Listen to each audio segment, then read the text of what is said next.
Welcome to CallumConnects, 5-minute entrepreneurial inspiration for your day. Ben McAdam is our guest today on CallumConnects Micro-Podcast. Ben is a profits coach and virtual CFO who helps business owners understand their numbers and grow their businesses, and he's also sold 2 businesses of his own. A hurdle I've faced as an entrepreneur is working too hard for not enough money and not enough growth.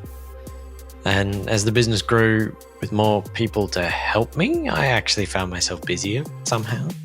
And I mean, business takes some effort. You've got to put effort in. But seriously, it's not supposed to be this hard. It's supposed to, as the business gets more money coming in, it's supposed to get at least a little easier, right? It's pretty common. I mean, lots of other business owners experience the same thing. Maybe that's you listening to this, feeling like that now, or you've been through a period like that. I help a lot of clients with this, like pretty much every business owner feels like this way. So I should be able to give you the key over the next couple of minutes. The important thing I do want to mention is you can't sell your way out of this problem. If you sell more, it gets worse. You can actually send yourself broke if you got this same core problem and try to sell more. So the core problem is that ultimately, to skip to the end, I wasn't charging enough.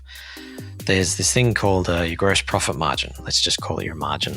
It's the difference between the price you charge for your service or product and the cost of delivering that service or providing that product. So not like your rent, marketing, payment, processing fees, none of that stuff. Purely just, your service delivery team who are doing the service or the cost of buying, making, shipping your product, just those costs. So difference between those costs and what you're charging is called your margin. And you can do a napkin math calculation with this. You don't need to dive into bookkeeping reports or anything like that. If your margin is too narrow, then it's going to feel like you have to work really hard and there's not enough money coming in. But I mean, if you get a nice healthy gap there, you'll have plenty of money left over for paying for help in your business, for investing in marketing to grow your sales and make sales easy to convert. You can invest in other business growth projects. And most importantly, there'll be money left over to actually pay yourself for all the risk and effort and time you're putting in. So there's 2 sides to it. Like I said, there's the cost side and the price you charge side. Usually if you're working really hard and there's not enough money, you've probably cut as many costs as you can, but it's worth looking into that just in case. I mean, it's the thing I went to. That was my go-to. Make sure your service delivery team is productive. Find a cheaper supplier or freight provider for your products. You could often cut costs, just, don't cut it too far. But the thing that most people avoid doing, and this was me too, is the raising your prices option. It takes a bit of courage because there's a fear there. But, business is a really good self-development program, making you face your fears like that. So the fear is that you think your customers will run away.